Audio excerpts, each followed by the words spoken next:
Greetings, everyone. Welcome back to my YouTube channel, Money Math, where I help students prepare for external examinations like WAEC, IGCSE, and Checkpoint. Today, we're actually going to be looking at a specific topic, and that's trigonometry.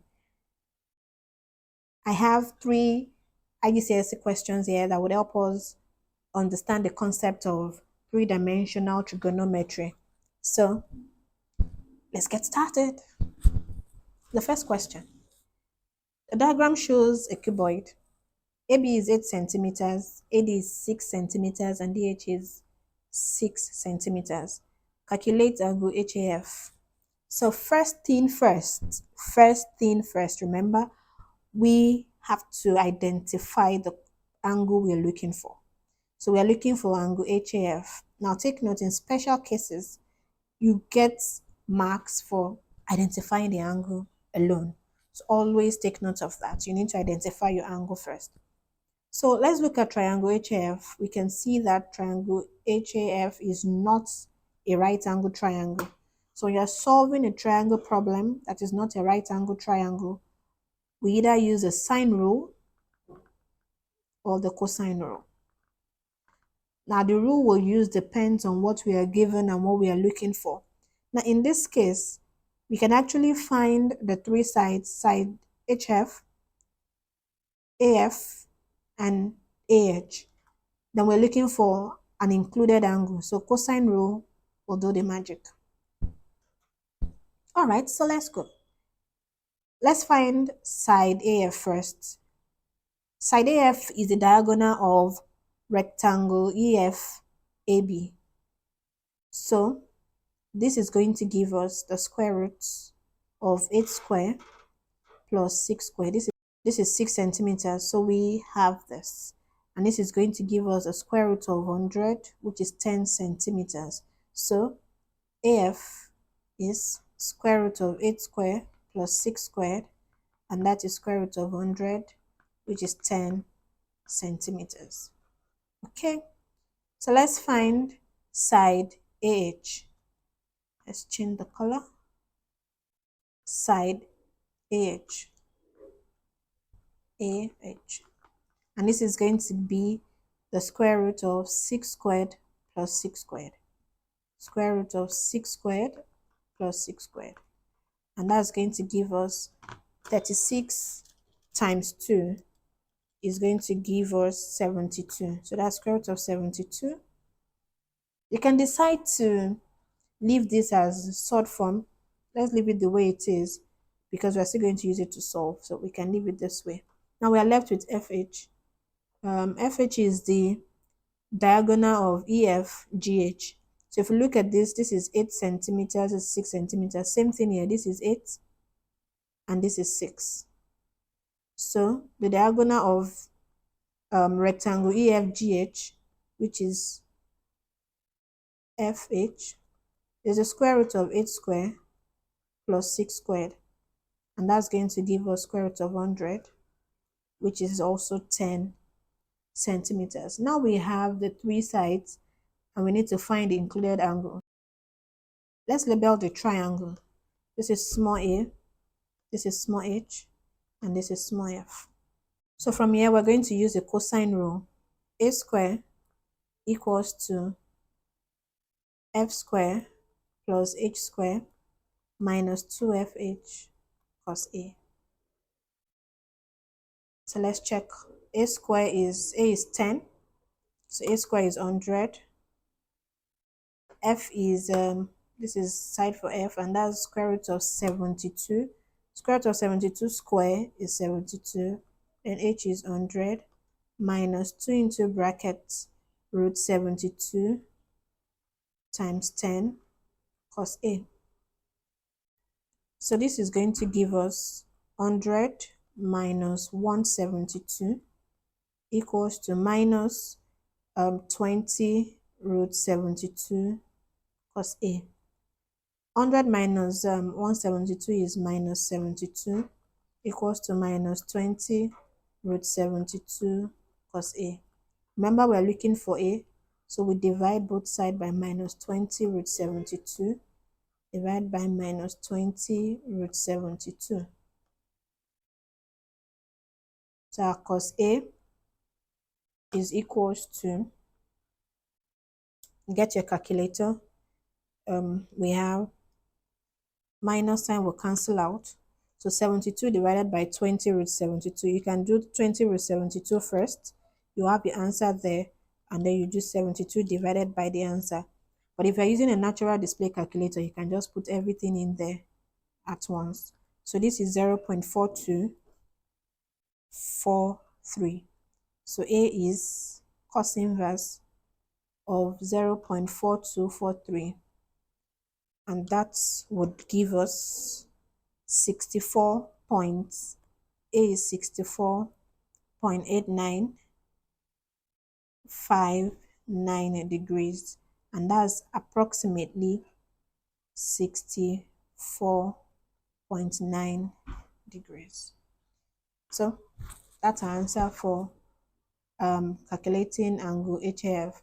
Now we're not given any degree of accuracy to approximate to, but from the instruction given to us from the beginning, when we're looking for sides, give an answer to correct to 3 significant figures except otherwise stated. But if it's an angle, you give an answer to 1 decimal place. So that means the answer to this is 64.9 degrees. Question 2. Still on 3-dimensional trigonometry. Okay, so question 2 says, the diagram shows a pyramid with a square base ABCD. The diagonals AC and BD intersect at M. The vertex V is vertically above M. AB is 11 centimeters and AV is 18.6 centimeters. Calculate the angle that AV makes with the base. Let's identify the angle we are looking for. So when we have line AV making an angle with the base, so this is what we're looking for. When we're looking for angle between a line and a plane, we need to find the diagonal of that plane. So since we know that this is what we're looking for, then we can find the diagonal. We need to find line AC. AC is the diagonal of the base. And remember, we're told that the base is a square. So that means this is 11 centimeters. This is also 11 centimeters. So we're looking for AC. AC would be square root of 11 square plus 11 square. So you get your calculator, and you can find that 11 square plus 11 square would give us 242. Because we still need to calculate further, we can leave it this way. So this is 242. We need to bring out that triangle that we need. So I'm going to just trace it in the color that you can see. So that's a triangle where the angle is. So it's actually a right angle triangle. And we already know AC. So AM will be square root of 242 divided by 2. That's AM. So we can have this as our opposite. Since the right angle triangle, we're going to use SOHCAHTOA. SOHCAHTOA. So this is our opposite and this is our hypotenuse. We're looking for, and this is adjacent. So we have our hypotenuse, we have our adjacent. So we are going to be using, which one combines adjacent and hypotenuse? Adjacent and hypotenuse. So we're going to be using cos. So cos theta equals to, the adjacent is AM, and that's square root of 242 divided by 2. So we can write out our answer now.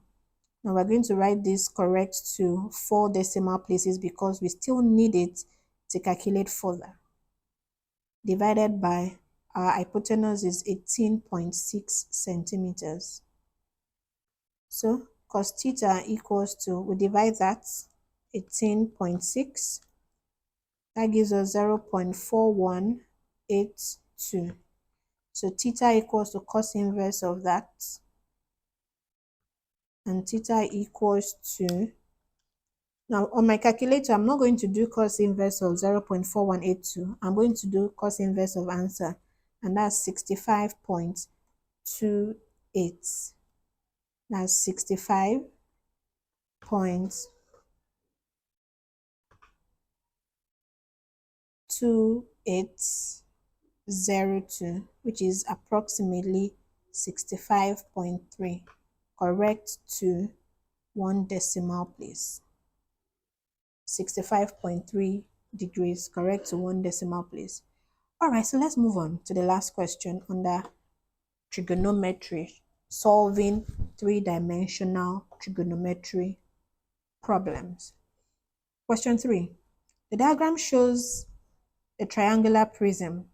AB is 12 centimeters, BC is 6 centimeters, PC is 4 centimeters, angle PCB is 90 degrees, and angle QDC is 90 degrees. Calculate the angle between AP and the rectangular base ABCD. Calculate the angle between AP and the rectangular base ABCD. So what is AP? Remember, we need to first identify the angle we're looking for. So this is AP, and then the angle between AP and this is our AP. This is our AP. The angle between AP and the rectangular base. I know some student might be tempted to have this angle as this. No. Remember, as I said earlier on, when you're looking for the angle between a line and a plane, then that means you need to find the diagonal of that plane. So we have to find the diagonal of ABCD. So we need to find our line AC. AC is the diagonal of ABCD, which is the square root of 12 squared plus 6 squared. This will give us square root of 144 plus 36. So AC is root 180. Yes, this is the angle we are looking for. If you bring out that triangle, you will realize that that's a right angle triangle with this as the opposite. So I have my opposite and I have my adjacent here. Now at this point, this is the adjacent because this is the right angle and this is the hypotenuse. Okay, so now that I have that, I have the opposite and I have the adjacent. Which of the trigonometry ratio would complete this? That's tan. Remember, when it's a right angle triangle, you can conveniently use your SOHCAHTOA. So that's tan theta equals to opposite. Opposite is 4 over adjacent is square root of 180. So our theta, which is what we're looking for, is tan inverse of 4 over square root of 180. So you get your calculator, use a natural display calculator. That's actually the recommended calculator for the examination. So tan inverse of that would give us 16.6015. So let's go back to the question and read if there is any degree of accuracy we are asked to approximate to. No, we're not given any. So would approximate to one decimal place. Our theta is 16.6 degrees. And that's our answer. And that's going to be all for now. Make sure you like my video. I'll be looking forward to your comments on how to help you prepare better for the forthcoming examinations. Bye for now. See you in my next video.